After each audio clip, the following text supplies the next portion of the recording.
Assalamualaikum warahmatullahi wabarakatuh.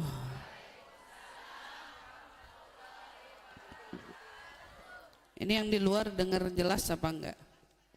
Yang di luar enggak? Saya nggak nanya yang di dalam.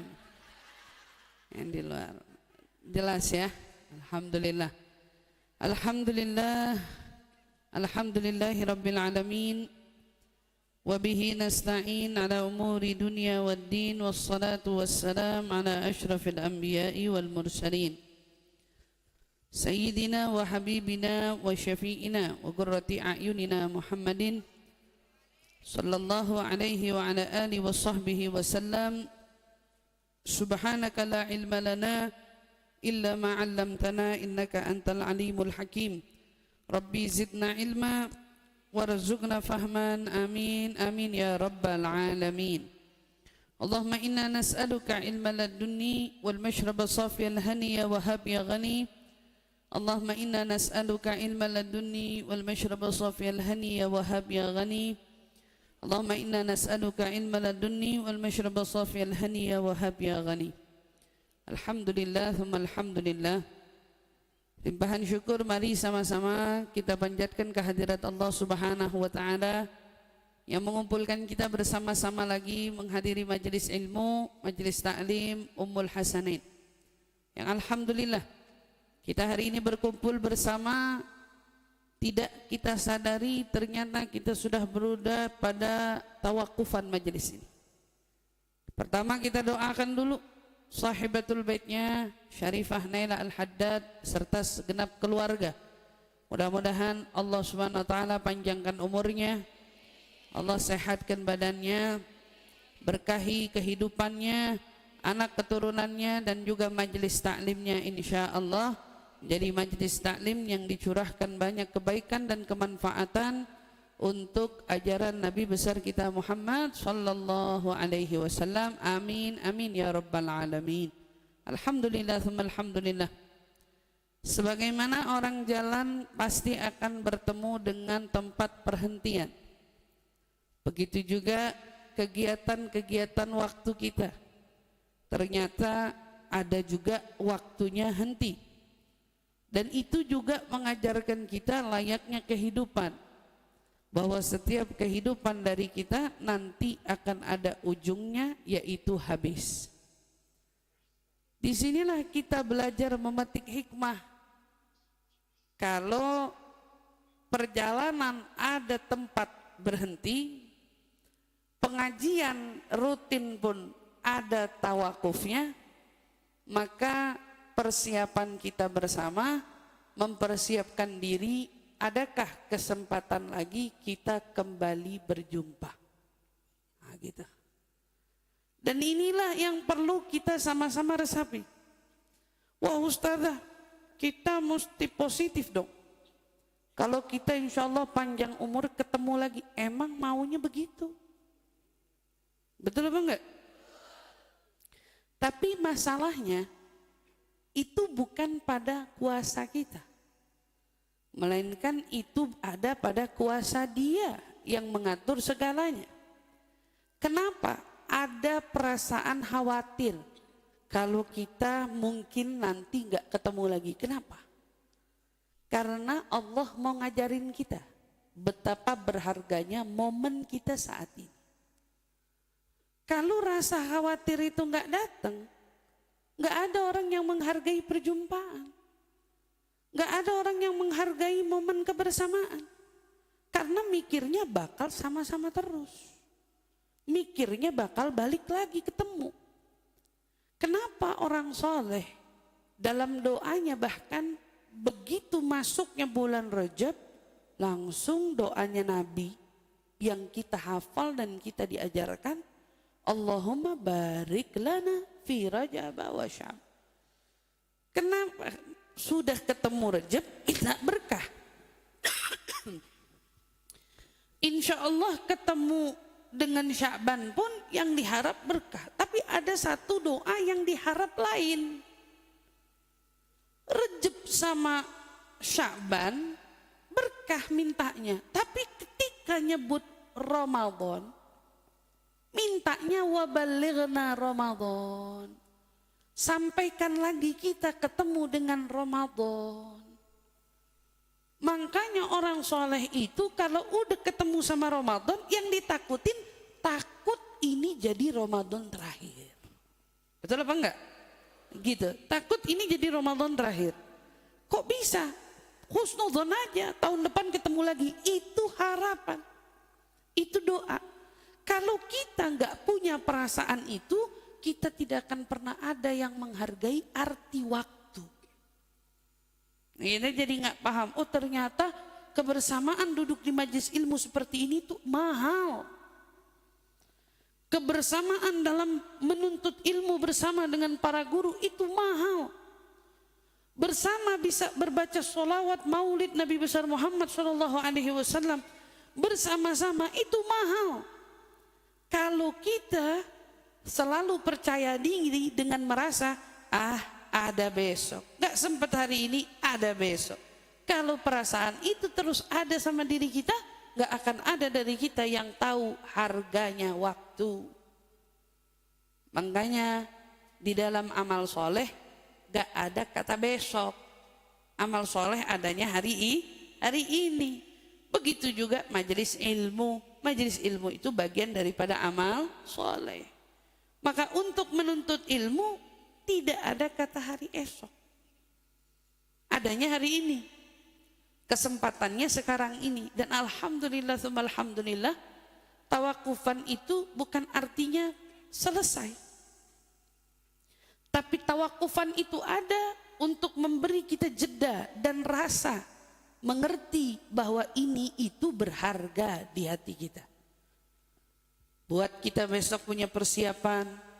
Ya Allah, nikmatnya ketemu momen-momen nuntut ilmu.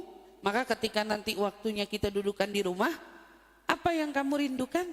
Kamu merindukan majelis ilmu. Betul apa kagak? Ibu-ibu belum melibur. Kan belum libur kan?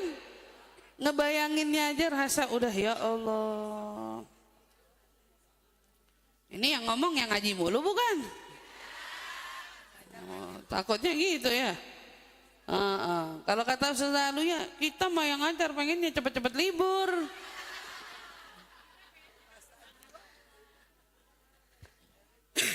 Kita ngomong doang Bu, ntar yang kangen kita duluan. Tuh, jujur, guru-guru biasa ngomong pengen cepet libur, pengen istirahat. Nanti yang kangen gurunya duluan. Nanti yang kangen gurunya duluan, kapan ya majelis cepetan dibuka-buka, udah sumpek nih di rumah gitu.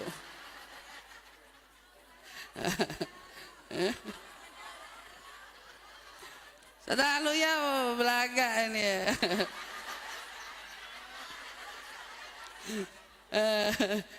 Ya begitulah kurang lebih ya.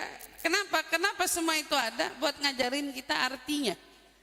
Bahwa ternyata oh ini nikmat. Allah kasih kita rasa nikmat. Ketika kita dikasih kesempatan bisa melangkahkan kaki, berjalan, membersamai orang-orang di dalam kebaikan, itu nikmat yang tiada tara. Maka kita bersyukur kepada Allah Subhanahu wa taala yang telah mengizinkan kita, yang membawa kita, menetapkan kita menjadi hamba-hambanya yang dipilih untuk ada di dalam tempat-tempat kebaikan. Mudah-mudahan ini bukan nikmat sesaat, tetapi nikmat sepanjang waktu kita. Sampai akhir hayat Allah selalu tetapkan kita berada di dalam kebaikan, insyaallah. Amin, amin ya rabbal alamin. Ada satu pepatah dari orang Arab. Saya kalau baca itu saya suka bingung-bingung karena ternyata ucapannya itu benar adanya. Ahyanan tajidu fid dunya insana. Kadang-kadang kamu itu akan menemukan di dunia ini seorang manusia sejati. Di dunia kita bakal temuin orang-orang sejati. Siapa orang-orang sejati? Ya tentunya orang-orang baik. Kita ketemu ada orang yang tulus. Kita ketemu ada orang yang kalau nolong nggak minta terima kasih. Kita ketemu ada orang menjadi pahlawan tidak bertopeng.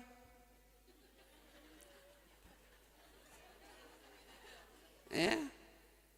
Pokoknya kalau berbuat kelihatan sangat tulus sekali perbuatan. Manusia nih, baik banget. Ternyata dia bukan malaikat, tapi kata orang-orang kok kayak malaikat. Nolong, baik, ya, memberi, kadang-kadang baik itu dengan harta, tenaga, apapun yang dia bisa. Yani insan, dia benar-benar manusia yang menjalankan fungsinya sebagai manusia. Aina huwa, di mana dia? Fid dunya. Di sini, di dunia. Tapi lanjutannya, wa ahyanan tajidud dunya fil insan.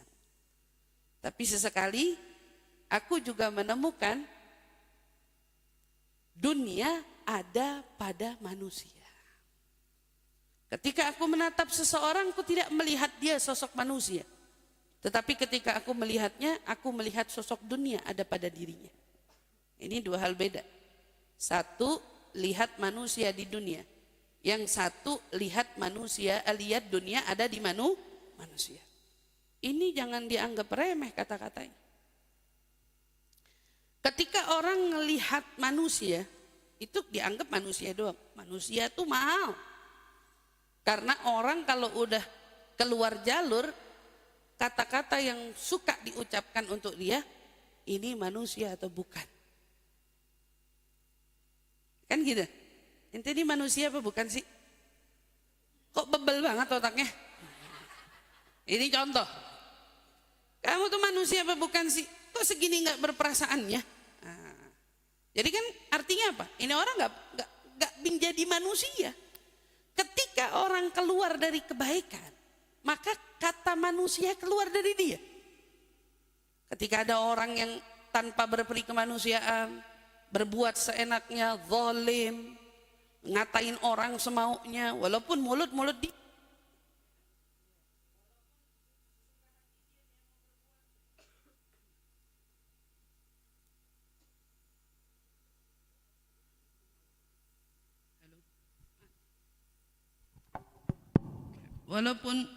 walaupun dia mau berbuat apapun gitu ya, ketika dia ngelakuin sesuatu di luar dari kebaikan, orang pasti akan menghujatnya, berkata kepadanya, ente ini manusia bukan sih? Jadi orang kalau dibilang, belum tentu orang hari ini yang nyatanya dia manusia itu manusia. Karena ternyata Allah pun pernah memberikan perumpamaan kepada sosok manusia, tapi perangainya seperti binatang. Jadi berarti nggak semua manusia itu manusia. Tapi kalimat yang setelahnya wa ahyanan tajidu dunya fil insan, sesekali ku dapati dunia ada pada sosok manusia, maka ini artinya beda lagi. Sesekali bukan kutemukan manusia di dunia, tapi dunia ada pada manusia.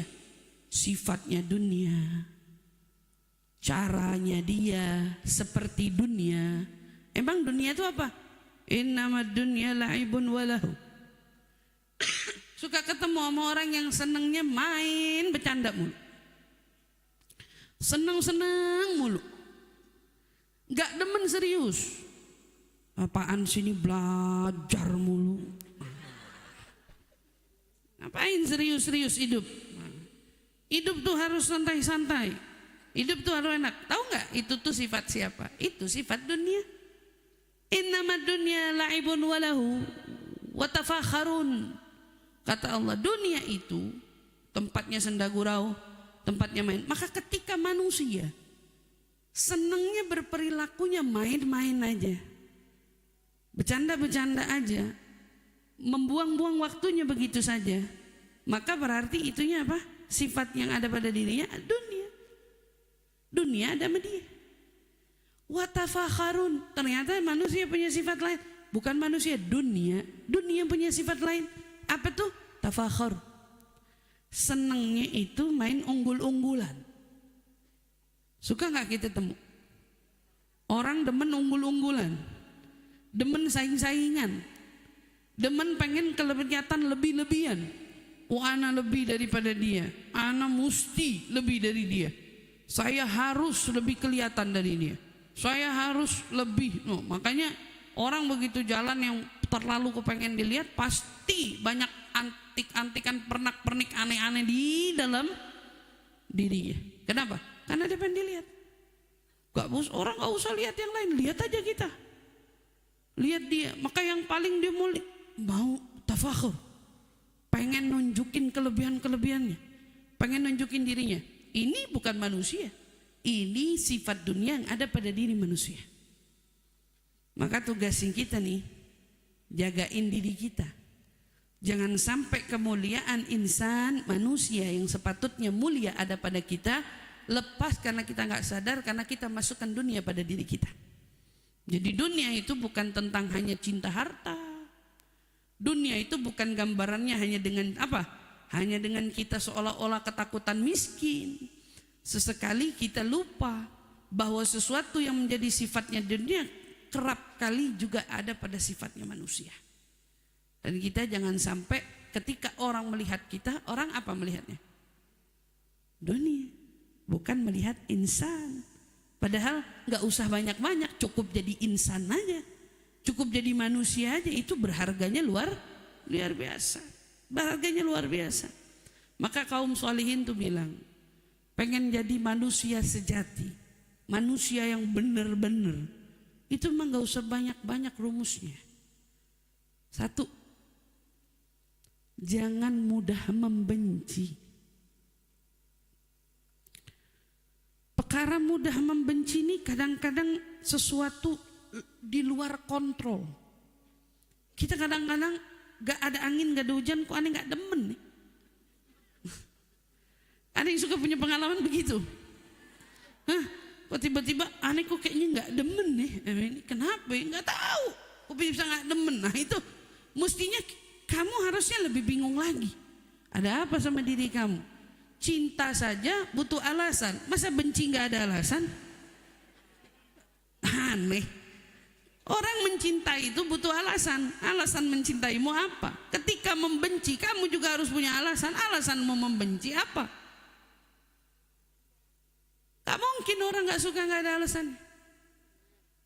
Maka PR pertama tuh kalau menjadi orang benar, orang baik, pengen jadi manusia utuh, jangan benci sama siapapun. Orang mau bertingkah sama kita bagaimana,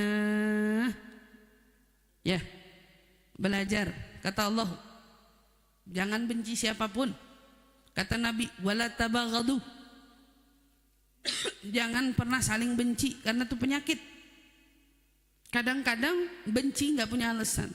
Kalau ada orang hari ini, saya nggak suka ustazah sama dia, benci banget sama dia, gara-gara dia tuh begini, itu aja salah. Apalagi orang benci nggak punya alasan. Orang yang membenci dengan alasan dianggap salah, apalagi membenci tanpa alasan. Pokoknya ini nggak tahu, ini nggak demen aja sama dia. Ada yang pernah ngalamin begitu? Bahwa aneh nggak tahu kenapa kalau lihat mukanya tuh, aduh.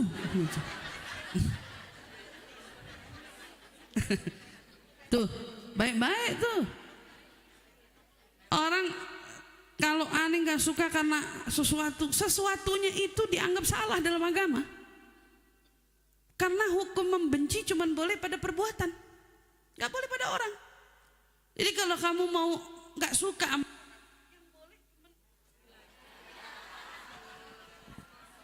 cek.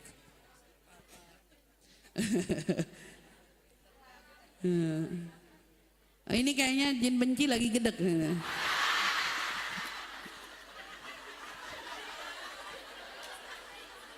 Iya. Iya, kayaknya jin benci lagi gedek kemana kayaknya. Wah, ustazah nih ngajarin orang jangan benci. Aduh kan. Iya. Jangan benci sama siapapun, karena batas membenci itu sama perbuatan doang, nggak boleh sama orang. Kita ngelihat ada orang berbuat zina, nggak kita boleh benci zinanya, orangnya kagak. Ada orang minum minuman keras, yang boleh kita benci meminum minuman kerasnya, perbuatannya itu, orangnya enggak. Ada orang buka aurat, yang kita benci dia perbuatannya membuka aurat, itu kita enggak suka, orangnya enggak. Ada orang punya sifat, ya Allah, mulutnya ember banget, lemes banget, ya, gitu misalnya. Gak boleh benci sama orangnya, benci sama perbuatannya. Sama orangnya enggak, sama orangnya gak boleh, tapi sama perbuatannya harus. Karena kalau kamu gak benci, kamu sama sama dia, gitu loh. Mengingkari perbuatan batil, perbuatan buruk, itu wajib hukumnya. Mengingkari penzina walaupun dia sendiri pezina, wajib hukumnya. Mengingkari minum khamr walaupun dianya sendiri masih terjerumus dalam meminum khamr, wajib hukumnya. Tapi benci orang, la yasruh, nggak boleh. Dan ternyata kan itu juga kuncinya orang panjang umur, kuncinya orang awet muda. Gak ada benci dalam hati. Maka sama siapapun, mau dia orangnya bagaimana, jangan benci sama orang. Itu kedua. Oh, pengen jadi manusia yang utuh, yang sempurna, yang baik, apa? Katanya jangan mudah mencela orang. Taltul. Iya. Jangan mudah mencela. Kadang-kadang nih kita sebagai manusia, insya Allah ibu-ibu itu lah sampai diganggu gitu. Kadang-kadang kita nih sebagai manusia nggak nyadar. Apa yang kita nggak sadar? Ya Allah, tingkah laku orang di mata kita nggak ada benernya. Begini salah, begitu salah, dicela mulu. Apalagi kalau ama temen tidur tuh sebelah.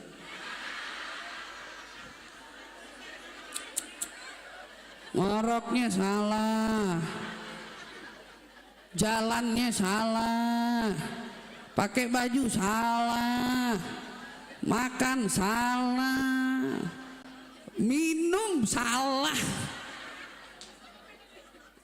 ngomong salah. Tuh gimana tuh? Aduh kacau. Sebuah salah, udah salah dicela. Dan perempuan tuh bukan hanya menyalahkan dalam batin, tidak. Perempuan itu nggak bisa menyalahkan dalam batin, mulutnya itu.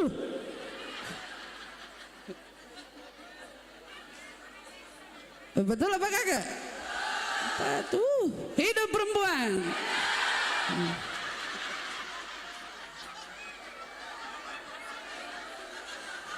Padahal lagi dicelain itu. Pada girang. Ya Allah. Iya, perempuan itu bukan yang pintar mencela dalam batin, tuh bukan. Perempuan itu pintar mencela dari lisan. Itu perempuan. Dan kesalahan lisan ini paling banyak sama teman hidup. Pasanganmu itu loh. Suamimu itu. Yang paling banyak kamu salahnya sama dia tuh itu. Jadi sebelum belajar jangan mencela orang, jangan cela yang di sebelahnya itu loh.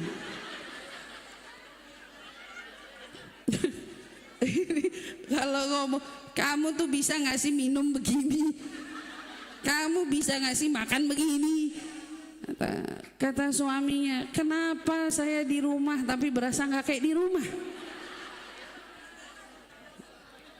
Karena semuanya salah, semuanya salah. Nah ini dia, orang kalau mau jadi insanan belajar nggak mencela.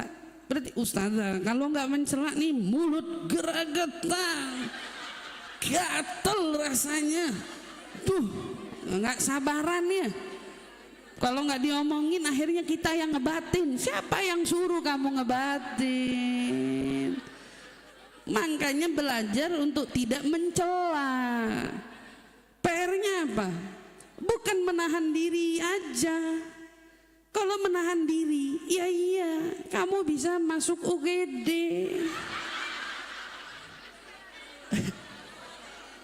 Karena hatinya berkata-kata, mulutnya nggak bisa ngomong. Nelen aja. Nah, ini nih. Makanya perempuan-perempuan yang kayak gini nih, yang menahan diri, itu perempuan yang hari ini dibilang kamu tuh luar biasa. Kamu tuh Masya Allah, sabar banget. Oh, sabar, cerita, doain, air mata tumpah.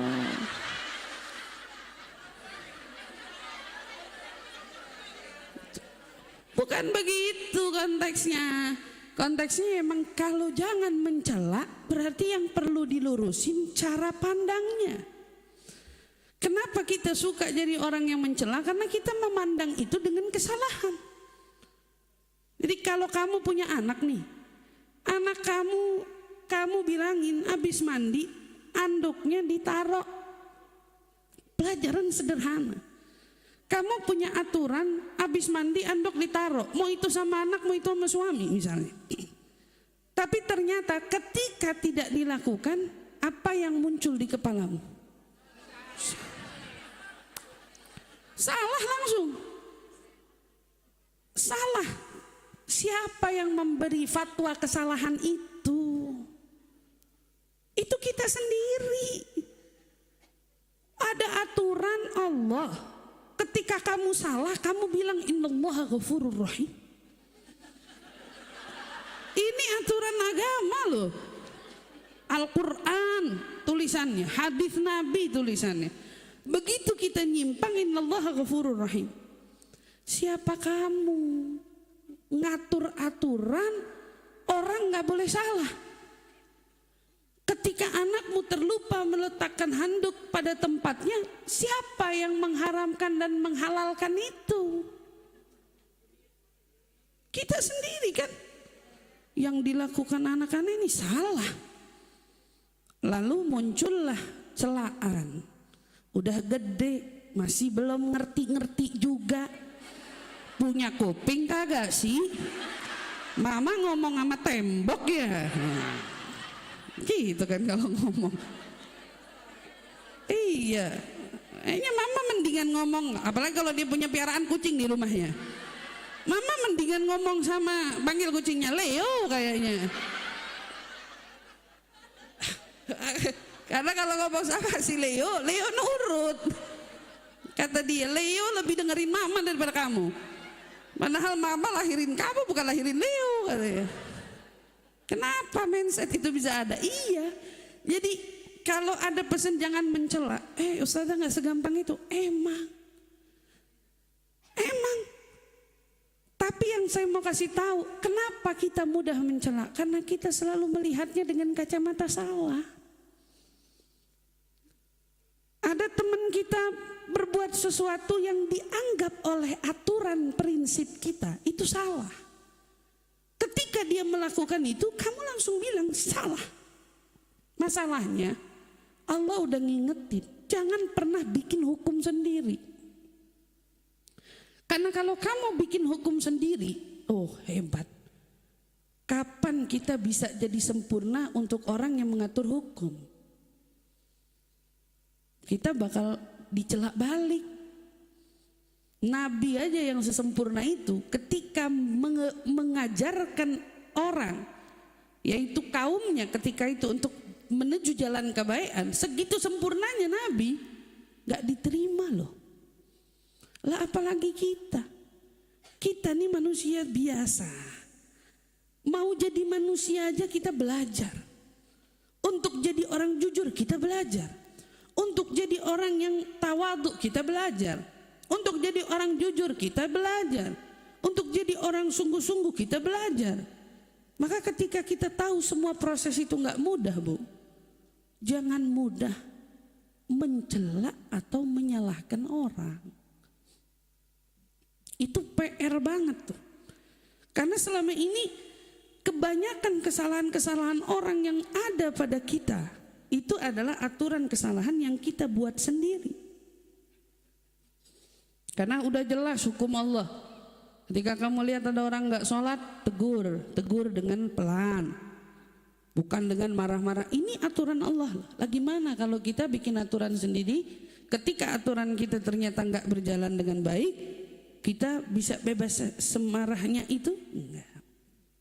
Oke, kita belajar nggak benci, belajar tidak mudah mencela. Kalau udah kita belajar nggak mudah benci, belajar tidak mudah mencela, belajar yang ketiga untuk tidak gampang sakit hati.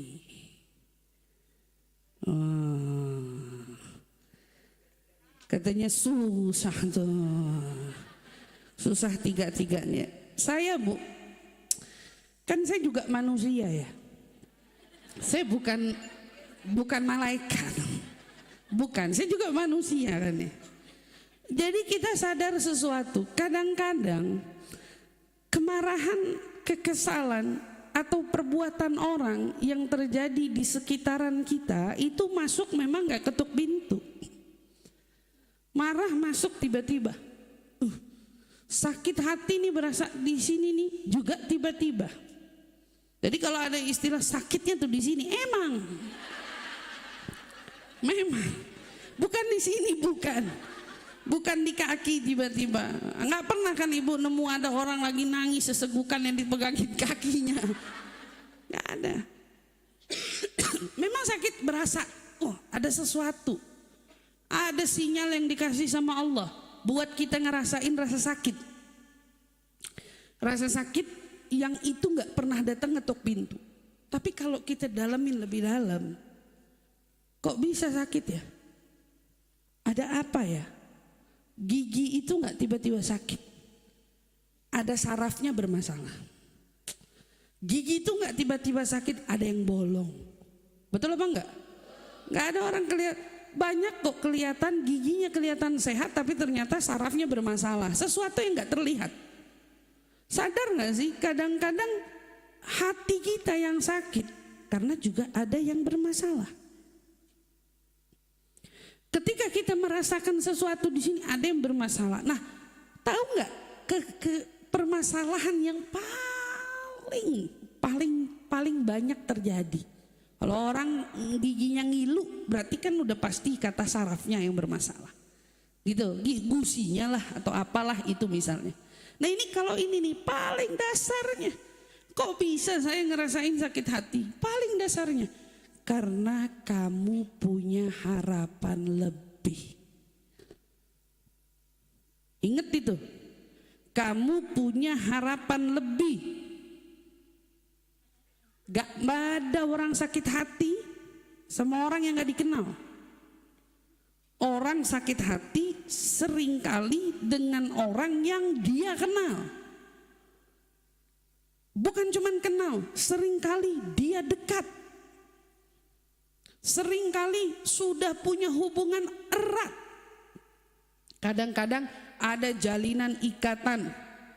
Mau itu pernikahan, mau itu hubungan persaudaraan, hubungan apapun, pokoknya malah paling sering itu terjadi justru ketika kamu menyadari adanya hubungan erat antara kamu dengan orang itu. Jadi begitu ketika kamu sakit hati nih, merasa sakit hatinya gimana? Contoh, ibu hadir kajian, kan ini umum nih, hadir kajian duduk biasa, terus tiba-tiba adalah orang yang ibu kenal, deket, akrab terbilang. Suatu waktu dia datang tidak menyapa kita. Gimana rasanya? Gimana rasanya? Akrab, kenal, udah akrab nih. Biasanya kalau duduk makan bareng, wah bercanda apa segala. Sekali waktu datang, dia lagi asik ngobrol sama orang, ibu datang, ibu lewat, dicuekin. Ayo, ibu nggak ditegur. Saya mau tanya, yang salah dia apa kita? Sebenarnya nggak usah cepat-cepat menghakimi, karena kalau kita menghakimi, kita bisa nggak adil sama diri sendiri, bisa juga kita salah dalam menilai kepada orang lain. Yang benar tuh apa? Belajarnya jangan pernah punya harapan lebih. Kalau datang pengajian jangan harap disapa. Tuh, kan bilang kuncinya apa? Jangan punya harapan lebih. Kalau datang pengajian, PR-mu menyapa, bukan menanti disapa.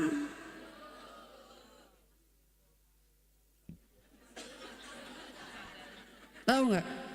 Ketika Sayyidina Umar sama Sayyidina Abu Bakar pernah ngerasa ada gimana gitu. Kok lama nih nggak ngomong-ngomong nih, nggak nyapa-nyapa nih. Nggak kuat juga. Sayyidina Umar ngadep ke Nabi. Ya Rasulullah, itu Abu Bakar ada apa ya? Kok dia nggak negor-negor saya? Kok dia nggak nyapa-nyapa saya? Nabi panggil Sayyidina Abu Bakar. Abu Bakar nih, Umar ngerasa kamu katanya berapa hari ini nggak nyapa-nyapa dia. Katanya Sayyidina Abu Bakar bilang, ya Rasulullah, bukannya engkau bilang orang yang mengucap salam selamat dari sombong. Aku ingin memberikan pahala lebih kepada Umar dengan harapan Umar menyapaku lebih dulu. Umar bilang, saya ngarep Abu Bakar nyapa saya karena pahalanya jawab salam itu wajib. Jadi saya pengen dapat pahala wajib, bukan dapat pahala sunnah. Main nunggu-nungguan nih. Nunggu disapa, walaupun niatnya mulia. Emang kita mikir, ana pengen dapat pahala wajib, ana pengen dapat pahala sunnah. Nggak mikir, kita nggak kepikir. Udah ngelihat mukanya aja udah ada si ini nih. Tak dulu nih, takut disapa bentar. Tentu nggak disapa. Makanya pikirannya jangan nunggu disapa. Kalau punya harapan disapa, ketika nggak disapa sakit hati kita. Berarti PR-nya bukan salah yang nggak nyapa. Kita punya pikiran dan harapan ingin disapa. Ada orang senang dihormatin, apa-apa pengennya diluhin, apa-apa pengennya disunjung-junjung, pengennya dipuji-puji, pasti paling sering sakit hati. Iya, karena sifat manusia nggak demen ngejunjung orang. Kamu mau cari orang mana yang bisa ngejunjung orang itu? Biasanya ibu ke anak. Anaknya dipanggil raja, gunung, permata, intan gitu. Bisanya ke anak, ke orang. Mau ketemu orang, rajaku, gunungku, nggak ada. Itu mau nyari di mana? Nggak ada. Begitu ketemu teman, ahlan, ini berlianan ini. Nggak pernah nemu kan? Enggak, karena penjunjungan itu biasanya terjadi hanya siapa orang yang paling tulus ikhlas di dalam memberi pujian itu biasanya orang tua kepada anaknya. Bohong aja, anaknya nggak bener aja, ibu enaknya, cakepnya, anaknya dandan bedaknya di mana, ininya di mana, ngadep ke ibunya, mama aku cantik gak? Nggak ada lagi yang lebih dari kamu. Kamu anak mama paling cantik sedunia. Bohong. Tapi kenapa kata-kata itu bisa? Karena emaknya. Karena emaknya. Cuman anak sama itu cuman ibu ke anak. Anak aja nggak ada yang bisa begitu ke ibu. Saya mau tanya anak mana yang ngomong sama emaknya, ibuku. Itu langka itu, jarang. Karena kalau udah turun ke anak, udah pasti ada perbandingan ibu lain. Itu cuman karunia nih, emak ke anak. bapak ke anak. Itu kayaknya boleh nyaingin saya itu. Itu boleh nyaingin saya. Tapi kalau udah anak, udah ke teman, ke sahabat, rata-rata sifat manusia. Itu kalau bisa memuji itu luar biasa. Tahu nggak? Itu luar biasa. Makanya memuji orang itu menghilangkan kesombongan pada diri sendiri. Oh, Masya Allah, dia orang baik. Walaupun kamu kenal kadar baiknya sedikit, tapi kamu puji dia baik. Karena orang ketika tahu jeleknya orang, berat ini mulut mau nyebut muji dia. Yang bisa begitu kadang-kadang cuma orang yang apa? Orang yang penuh dengan kepura-puraan. Kita disuruh apa? Jujur. Puji dia. Kebaikan sekecil apapun kau kenal, kau tahu. Puji dia, apresiasi dia. Baiklah dengan dia. Buktikan bahwa kamu melihat kebaikannya, bukan keburukannya. Itu kan benar. Kayak gitu. Nah, orang yang paling sering sakit hati bukan karena terlalu terzolimi. Ingat tuh, wahai yang paling suka sakit hati. Sakit hati kita itu belum tentu karena terzolimi, tapi seringkali sakit hati kita itu karena kita yang menaruh harapan lebih. Ini 3. Jagain aja, jangan benci, jangan mencela, jangan mudah sakit. Udah, insya Allah ente jadi insan, ente jadi manusia, benar-benar jadi manusia yang baik, manusia yang utuh, yang betul, sebagaimana akhlak Nabi kita Muhammad Sallallahu Alaihi Wasallam. Ibadah tuh relatif, sedekah relatif. Tapi untuk menjadi manusia yang baik itu kewajiban kita semua. Belajar untuk jadi manusia yang bebas dari benci. Belajar jadi manusia yang bebas dari mencela. Belajar dari manusia yang mudah sakit hati. Mudah-mudahan Allah jaga kita semua. Insya Allah di bulan Rajab yang mulia ini, ya, pada momen tawakufan ini kita berharap mudah-mudahan Allah selalu menjaga kita, memelihara kita, memanjangkan umur kita semua dalam taat, sehat, afiat. Mudah-mudahan ketemu Ramadan ini sampai Ramadan yang mendatang dan terus menerus karat sinin ba'da sinin wa awam ba'da awam. Insyaallah mudah-mudahan mujtahidin, mujtami'in, la mutafarriqin ya rabbal alamin. Bersama-sama kita berbuat kebaikan, tidak ada yang terpisah dari antara kita insyaallah. Amin amin ya rabbal alamin. Mudah-mudahan dikasih sehat dengan bisa menjalankan ibadah Rajab dengan sempurna dan diberi juga kesehatan, keafiatan sehingga kita bisa menjaga bulan Sya'ban kita nanti. Dan kita berharap Allah betul-betul memelihara dan memanjangkan umur kita hingga kita bertemu dengan bulan suci Ramadan yang paling kita nantikan, yang paling kita harapkan. Insya Allah kita bisa berpuasa dengan nikmat, dengan tumaknina, dengan sempurna. Begitu juga dengan tarawihnya, dengan ibadah malamnya, dengan membaca Qur'annya. Insya Allah amin ya rabbal alamin. Semua diberi kemudahan oleh Allah Subhanahu Wa Taala.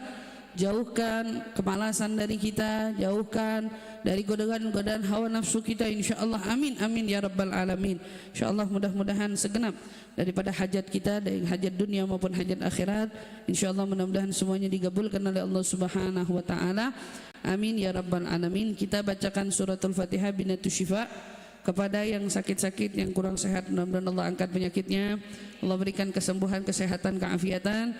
Khusus untuk Siti Nafisah bin Muhammad Khaidir dan juga Yusuf bin Abdurrahman Al-Masyhur dan Muhammad Zain Maulana bin Ade Prasetya. Kita doakan bersama, mudah-mudahan insyaallah Allah angkat sakit penyakitnya, Allah berikan kesehatan, keafiatan secara sempurna. Amin amin ya rabbal alamin.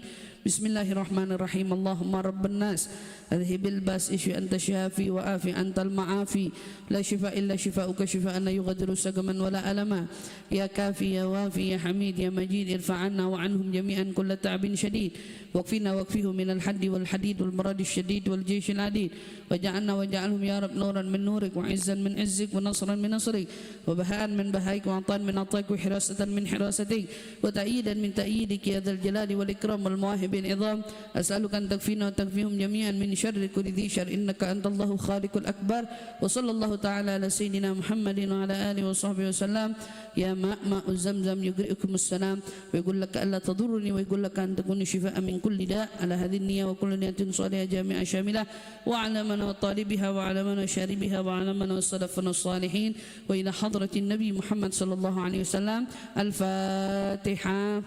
أعوذ بالله من الشيطان الرجيم بسم الله الرحمن الرحيم الحمد لله رب العالمين الرحمن الرحيم مالك يوم الدين إياك نعبد وإياك نستعين اهدنا الصراط المستقيم صراط الذين أنعمت عليهم غير المغضوب عليهم ولا الضالين آمين آمين ya rabbal alamin. Hari ini juga kita mendoakan almarhumah Syarifah Khadijah binti Abu Bakar Al-Idrus, mertua dari Syarifah Nela Al-Haddad yang ke-15 tahun. Kita doakan mudah-mudahan Allah Subhanahu wa taala ampunkan dosa-dosanya. Allah luaskan kuburnya, jadikan kuburnya raudhatan min riyadhil jannah. Walidina walidikum khas wa ammatul muslimina ammah. Anallahu yataghashshahum bi rahmatil maghfirah wa yaskinuhum al-jannah ila hadratin nabi. Al-Fatihah. Bismillahirrahmanirrahim. Alhamdulillahi rabbil alamin. Arrahmanir rahim. Maliki yaumiddin. Iyyaka na'budu wa iyyaka nasta'in. Ihdinas siratal mustaqim. Siratal ladzina an'amta 'alaihim ghairil maghdubi 'alaihim waladdallin. Amin ya rabbal alamin. Ikhtinillah, mudah-mudahan insyaallah selalu diberikan kesehatan, keafiatan beserta suami, orang tua dan anak-anak. Insyaallah mudah-mudahan dijaga, dipelihara oleh Allah. Majelis taklim kita selalu menjadi majelis taklim yang tercurah banyak keberkahan dan kebaikan. Amin ya rabbal alamin.